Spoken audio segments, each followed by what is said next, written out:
결혼한 지는 이제 반년도 안 지났는데 이대로 계속 결혼 생활을 이어갔다간 좋을 거 하나도 없을 것 같아 이혼을 준비 중인 여자입니다. 3인성어라는 고사성어가 있잖아요. 말 그대로 세 사람만 모이면 없는 호랑이도 만들 수 있다는데 그 말이 딱 무슨 말인지 이제서야 이해가 가네요. 저 혼자만 아니라고 백날 말하면 뭐하나요. 남편까지 포함한 사남매에 시부모님까지 합하면 6명인 대가족인데 3명이면 호랑이 한 마리 만든다는데 6이서 동시에 2마리를 만드니 어디 저 혼자서 버틸 재간이 있겠나요? 식가족 전부가 똘똘 뭉쳐서 제가 틀렸다고 하는데 저만 빠지면 이 집구석에 평화가 찾아올 것 같으니 제가 빠져주려고요. 결혼 전에는 정말 대가족이 이렇게 화기애애한 집안이 또 있나 싶었는데 지들끼리만 화목한 집안이라는 건 결혼을 하고 나서야 알았습니다. 결혼 시작하자마자부터 첫 단추가 좋지 않았어요. 신혼여행 다녀와서 시부모님 댁으로 인사드리러 갔는데 시부모님 집에 신우들까지 온 가족이 모여가지고 있었습니다. 결혼한 첫째 신우는 시매부의 시조카까지 데리고 왔고 결혼 안 한 막내 신우는 자기 지금 만나고 있는 남자친구까지 데려와서 말입니다. 저희 신혼여행 다녀온 게 뭐라고 이렇게 다 같이 반겨주시나 했는데 저를 반겨주는 게 아니라 제가 신혼여행지에서 사왔을 선물을 반겨주러 온 거였더라고요. 애초에 신혼여행지에서 선물 같은 건 따로 구매하지 않았습니다. 이미 결혼 전에 시어머니 현금예단부터 신우들이 원하는 명품 가방도 다 예단으로 해줬으니 굳이 신혼여행지에서까지 좋은 선물 사올 필요 없다고 생각했거든요. 가져온 거라고는 공항 면세점 들러서 사온 과자나 초콜릿 같은 디저트류가 전부였습니다. 집에 두고 있다가 만날 때 하나씩 주는 것보다 한 번에 다 줄 수 있었기에 편한 건 있었는데 과자 사온 거 다 돌렸는데도 장난치지 말라는 식으로 진짜 선물을 꺼내보라 하더라고요. 그런데 진짜 없는 걸 알더니 그러는 거 아니라고 하는 겁니다. 특히 형님은 자기 결혼했을 때 신혼여행지에서 남편 명품 지갑 사왔던 이야기를 들먹이면서 받은 게 있는데 어떻게 염치도 없이 빈손으로 돌아올 수 있냐고 하는 거예요. 형님 결혼했을 때면 제가 남편하고 연애하기도 전 이야기인데 그때 남편한테 선물해줬다고 보답을 왜 저한테 찾는지 모르겠더라고요. 제가 받은 것도 아닌데 말입니다. 남편도 어이가 없는 게 제가 받은 것도 아닌데 왜 선물을 저한테 찾냐고 한마디 해주면 될 걸 가지고 제가 저 혼자서 면세점에서 이것저것 사들고 오길래 당연히 챙겼을 줄 알았는데 몰랐다고 하면서 이게 다 제 탓이라는 듯이 책임을 저한테 떠넘기더라고요. 지 가족들이 그렇게 나올 걸 알았으면 여행지에서 지 가족들 욕심이 보통이 아니라 뭐라도 해가야지 않겠냐고 미리 귀뜸이라도 해주던가 지 돈 주고 뭐라도 챙겼던가 했어야지. 면세점 돌아다닐 때 다리 아프다고 공항터미널 의자에서 자빠져 자놓고서는 자기는 아무 잘못 없다는 식으로 저렇게 나오니 어이가 없었습니다. 시모는 거기다 대고 저한테 그런 건 당연히 여자가 챙기는 게 맞다고 하시고 첫째 신우는 이제부터라도 시댁 무서운 줄 알았으면 다음부터 잘하겠지 이러고 있는데 어이가 없더라고요. 과자 가져온 거 다 돌리고 나니 막내 신우는 왜 자기 남자친구 거는 없냐고 툴툴대고 있는데 온 가족들이 염치라는 게 있기는 한가 싶었습니다. 하다하다 신우 남자친구까지 챙겨줘야 하나 싶었네요. 나중 가면 아예 사돈의 팔촌까지 챙기라고 할 건가 싶었어요. 그나마 둘째인 도련님은 막내 신우 달랜다고 자기 앞으로 들어온 과자 선물을 신우 남자친구한테 양보를 하대요. 거기까지만 보면 그나마 이 집구석에서 제일 정상적인 사람 대접을 해줄 텐데 그러자마자 저를 쳐다보더니 자기도 여자친구가 있다고 다음부터는 인원수 잘 맞춰서 챙겨오라고 하더라고요. 멀쩡한 사람이라고 오해한 제가 다 한심스러웠습니다. 시아버지는 저한테 제가 맏며느리니 앞으로 집안의 기둥이 될 텐데 식구들 잘 챙겨버릇해야 한다고 말씀을 하셨고요. 어찌저찌 인사는 다 끝내고 신혼집으로 향하는 길이었는데 솔직히 상황이 그 모양인데 집에 돌아가는 길이 당연히 분위기가 좋을 수가 없었지요. 남편하고 대판 싸웠습니다. 이게 무슨 꼴이냐고 자꾸 이런 식이면 나는 당신 가족들하고 절대 잘 지낼 수가 없다고요. 중간 역할 똑바로 해줄 거 아니면 앞으로 시댁에 무슨 일이 있으면 나는 빠지겠다 했습니다. 그리고 네 가족 챙길 일 있으면 알아서 직접 챙기라고 했어요. 제가 뭘 해주길 기대하지 말라고요. 각자 집은 알아서 각자 챙기자고 했습니다. 지금 후회하는 건 신혼여행 돌아온 첫날부터 이렇게 세게 신호를 줬는데 그때 빨리 결정 내리지 못하고 재빨리 정리하지 못했다는 거예요. 남편이 중간 역할을 잘 못하는 걸 고쳐서 쓸 수 있다고 믿었던 겁니다. 애초에 사상부터가 며느리라면 자고로 시가 식구들한테 찍소리도 못한다는 생각을 가지고 있는 놈을 고쳐서 쓰려고 했으니 거기서부터가 문제였지요. 신혼여행 다녀와서 2주일 뒤가 남편 남동생 그러니까 도련님의 생일이었어요. 생일 파티 한다고 시댁에서 모이기로 했는데 시어머니한테 전화가 왔습니다. 무슨 일인가 했는데 시동생 생일 파티하기 전날에 시댁에 와서 하루 자고 가라고 하더라고요. 왜 멀쩡한 신혼집 냅두고 시댁 와서 자고 가라는가는 안 봐도 뻔한 일이었죠. 식구가 많으니 먹는 입도 많다고 음식 준비 혼자서 못하겠다고 하는 소리입니다. 같이 사는 신우도 있는데 시동생 생일상을 며느리인 저한테 준비시킬 심산인 거죠. 회사 때문에 그렇게는 못할 것 같다고 했어요. 시어머니는 퇴근하고 오라는 건데 회사 탓을 하냐며 뭘 하시길래 회사가 요즘 바빠서 야근도 많고 그날은 정말로 밀려있는 잔업을 해야 해서 가지 못할 것 같다 대답했습니다. 그러니 시어머니는 저한테 휴가를 쓰라고 하더라고요. 제가 미쳤나요? 시동생 생일상 차려주려고 며칠 안 되는지 휴가를 써버리게요. 거기에 결혼식 때문에 남아있는 휴가도 많이 없는 상황이었고요. 그러니 더욱더 저희 소중한 휴가를 시동생 생일상 차려주는 데 쓰고 싶지 않았습니다. 시어머니가 그러면 자기 혼자 어떻게 그 많은 사람 음식을 준비하냐고 하더라고요. 시집간 큰신우 전업주부하고 있는데 큰신우 부르시라 집에도 아가씨 같이 살고 있지 않느냐 물어보려다가 더 길게 말해봐야 시모 심기만 건드릴 것 같아서 저는 잘 모르겠고 그날은 휴가도 쓸 수 없고 안타깝게도 도와드릴 수 없다고 딱 잘라 말했습니다. 그리고 그날 저녁에 남편하고 같이 집에서 쉬고 있는데 시어머니한테 또 전화가 걸려왔어요. 당신한테 좋은 생각이 떠올랐다 하시더니 아직 도련님 생일까지 시간이 있으니 제가 퇴근하고 틈틈이 음식 한두 가지씩 미리 집에서 준비를 해놓으면 되겠답니다. 하지만 저는 여전히 제가 왜 시동생 생일상에 올라갈 음식을 해야 하는지 이해가 가지 않았습니다. 가만 대답하면 이제 앞으로 신우도 둘이나 되는데 신우 생일날도 상 차려오라고 하고 온갖 무슨 날마다 불려다니면서 시가족들 밥상 차리는 사람이 돼버리는 거 아닌가 하는 생각이 들어서 저도 일하느라 바쁘고 집에 돌아오면 아주 진이 빠진다고 그렇게는 못하겠다고 대답을 했지요. 그런데 시어머니가 저한테 서운하다는 겁니다. 애초에 그게 서운한 일인가 싶었고 저한테 이런 거 두 번 다시 부탁도 하지 말라고 말하려 하고 있는데 남편이 전화기를 뺏어가더군요. 그러면서 자기가 잘 말하고 오겠다고 전화기 들고 방에 가서 시모하고 둘이 통화를 하더라고요.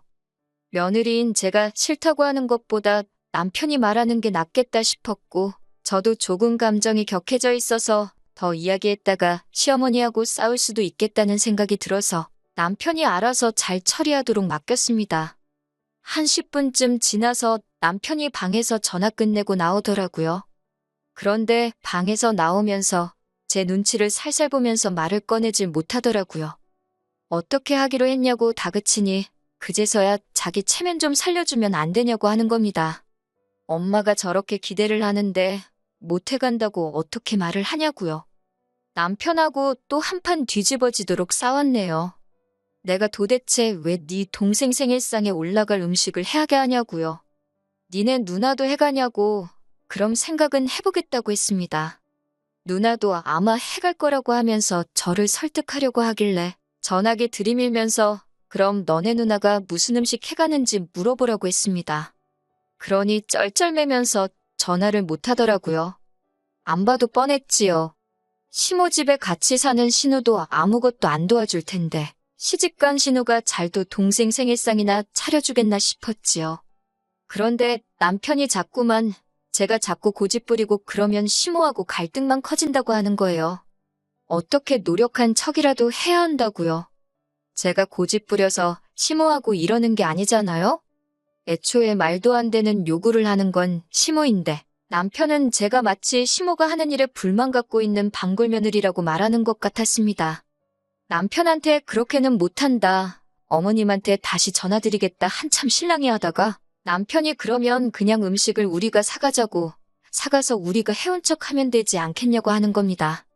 어차피 남편, 시어머니 뜻 거역도 못할 테고 저를 설득하려고 들게 뻔했기 때문에 알아서 하라고 했습니다. 다만 메뉴 고르는 것부터 전부 다 네가 하라고 나는 그냥 시댁에서 적당히 맞장구나 쳐주겠다 했지요.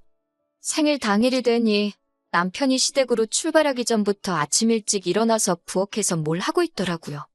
보니까 여기저기서 괜찮아 보이는 음식 메뉴들 골라서 밀키트를 사온 거예요. 양념장부터 재료 손질까지 다 되어 있고 불에 올리기만 하면 되는 거니 직접 해간 음식 티가 날 거라고 생각했나 봅니다. 포장 음식이나 배달 음식 해봐야 겉모양부터 다 표가 나니 직접 준비한 것처럼 보이게 하려고 나름 머리를 쓴 것 같더라고요. 그렇게 남편이 준비해간 밀키트 음식들 바리바리 싸들고 시댁에 갔지요. 그런데 실제로 직접 해온 음식으로 착각을 해주더라고요. 파는 음식처럼 맛있다고 하는데 저는 속으로 파는 음식이니까 당연히 맛있겠지요 하고 있었습니다. 그런데 오히려 그게 역효과가 났어요. 시어머니가 음식 하나씩 다 맛보더니 음식 맛이 다 너무너무 좋답니다. 맏며느리 잘 들어와서 다행이라고 하면서 어디서 달력을 꺼내오더니 이것들이 앞으로 있을 온갖 집안 행사라면서 적힌 것들을 읊으면서 그때마다 우리 맏며느리가 음식 준비를 하면 좋겠다고 하는데 아찔하더라고요. 시부모님 생일 파티는 물론이고 남은 시가족들 생일도 있었고 성탄절이며 명절, 연초에는 설날 전에 신년회도 하고 아주 난리도 아니더라고요. 취직 준비하는 막내 신우 자격증 취득 기념 파티도 있고 무슨 날이 있으면 날대로 모이고 아무 날도 아니면 아무 날이나 가져다 만들어서 모이는 건가 싶었어요. 명절 같은 건 몰라도 자격증 취득 기념 파티는 또 뭔가요? 심지어 큰 신우네가 이번에 새 차를 뽑으면 사고 안 나고 잘 타고 다닐 수 있게 고사도 지내기로 했다고 하고 가족끼리 사이 좋은 것도 좋지만 이건 좀 도를 넘은 것 같다는 생각이 들었어요. 거기에 일은 전부 저한테 시키려고 하고 있으니 말입니다. 남편은 이런 제가 외동이라서 이런 분위기에 적응 못할 뿐이라고 이게 진짜 가족이라고 하면서 애써 저를 이해시키려고 하더라고요. 진짜 가족은 또 뭔 소린지 우리 가족이 가짜 가족이라고 말하고 싶은 거냐고 따지니 또 꿀먹은 벙어리 마냥 대꾸도 못하고 있다가 이렇게 가까운 사람들끼리 살부딪히며 사는 게 진짜 좋은 거라고 하는 겁니다. 다 같이 지내는 게 누가 나쁘다고 했냐고. 다만 그 과정에서 온갖 번거로운 일거리나 경제적인 부분이나 그게 다 맏며느리라고 나한테 쏠리니까 그게 싫다는 거다고 했습니다. 일 똑같이 하고 돈 낼 거 있으면 똑같이 내면 나라고 남편이 남편 가족들과 잘 지내겠다는데 그걸 못하게 하겠냐고 일침을 놨어요. 그리고 신우 자격증 취득 기념 파티 같은 멍청한 모임은 나 빼고 제발 혼자 다녀오라고 했지요. 저는 그냥 남들 하는 만큼만 하고 그 이상도 그 이하도 하지 않겠다고 딱 못을 박았습니다. 그렇게 얼마 전 이전 세입자랑 문제가 생겨 입주가 늦어지고 있던 신혼집 리모델링 공사가 끝나고 드디어 입주를 하게 되었습니다. 그 전까지 머물던 집은 제가 첫 직장 구했을 때부터 전세로 살던 집이었는데 그렇게 오랜 기간 머물렀는데도 자가로 집이 생기니 전세로 살 때랑 다르게 이 집이 내 집이구나 싶은 생각이 들더라고요. 아무튼 집이 생겼으니 집들이 이야기가 나오게 되었습니다. 솔직히 시가 식구들 모여서 집들이 하면 엄청 스트레스 받을 걸 알았지만 생략할 만한 일도 아니거니와 친정부모님이 많이 도와주셨던 덕분에 자가로 집도 생겼으니 집들이를 안 할 수도 없었지요. 그렇다고 친정만 집들이하고 시가는 안 하고 할 수는 없잖아요. 제가 제 입으로 각자 잘하자고 했으니 어느 정도 솔선하는 모습을 보여야 한다고 생각했습니다. 그래서 까짓것 그냥 하자 굳게 결심해서 그때는 월차까지 내서 집들이 준비를 했습니다. 밀키트나 배달 음식으로 간단하게 차려낼 수도 있었지만 이왕 하는 거 제대로 하자 싶어서 음식도 손수 준비하기로 했고요. 그래서 집들이를 아침 일찍부터 해서 준비를 시작하고 있는데 초인종이 울리더라고요. 시가 식구들이 도와주러 일찍 올 일은 없을 테고 누군가 싶어서 문을 열었습니다. 그런데 문 앞에 처음 보는 웬 아가씨가 서 있더라고요. 누구시냐고 물었더니 도련님이 지금 만나고 있는 여자친구랍니다. 막내 신우 오빠 아니랄까봐 저번에 선물 안 챙겨줬다고 이번엔 여자친구까지 불렀나 싶었어요. 보아하니 신우도 남자친구 데려오려나 싶었고요. 음식이야 넉넉하게 준비했기에 상관없었는데 도련님이 여자친구한테 시간을 잘못 알려줬나 싶더라고요. 암만 그래도 그렇지 아침 7시부터 집들이를 시작하는 집이 어디 있겠어요? 그리고 올 거면 만나서 같이 올 것이지 여자친구한테 딸랑 집 주소 알려주고 남의 집 혼자서 오게 하는 시동생도 이해가 가지 않았습니다. 집들이 시간은 오후 7시라고 시간을 아무래도 잘못 알려준 것 같다고 했어요. 어차피 시동생도 똑같이 시간을 잘못 알고 있으면 얼마 안 있어서 도착할 거라 생각했거든요. 그러니 안에 들어와서 조금 기다리다가 시동생 도착하거든 둘이 어디 가서 데이트라고 하고 오라고 할 심산이었는데 시동생 여자친구가 난감한 표정을 지으면서 어머님이 자기를 보내서 온 거라고 하더라고요. 집들이 하니까 음식하는 거 도와주라고 했다네요. 어떻게 보면 저 혼자 음식 준비하는 거 힘들까봐 어머님이 도와준 거라고 볼 수도 있지만 별 거지 같은 상황이 다 있네 싶었습니다. 결혼한 사이도 아니고 시동생하고 만나는 여자친구일 뿐인데 결혼 전부터 시집살이 길들이게 하려는 건가 싶었어요. 솔직히 도와주려면 시어머니가 직접 오셔도 될 일이고 신우들도 집에서 놀고 있잖아요? 일은 남의 집 사람이 하는 게 당연하다는 듯이 생각하는 게 어이가 없더라고요. 그래서 시어머니한테 바로 전화를 했지요. 시동생 여자친구가 왔는데 어머님이 도와주라고 보낸 게 맞냐고요.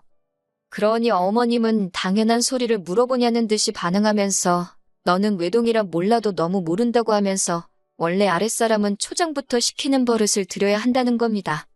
시동생 어디가 좋아서 가란다고 진짜 찾아온 이 아가씨도 문제가 있겠지만 이제 23살짜리 대학교 다니는 세상 물정 모르는 아가씨가 뭘 알겠어요.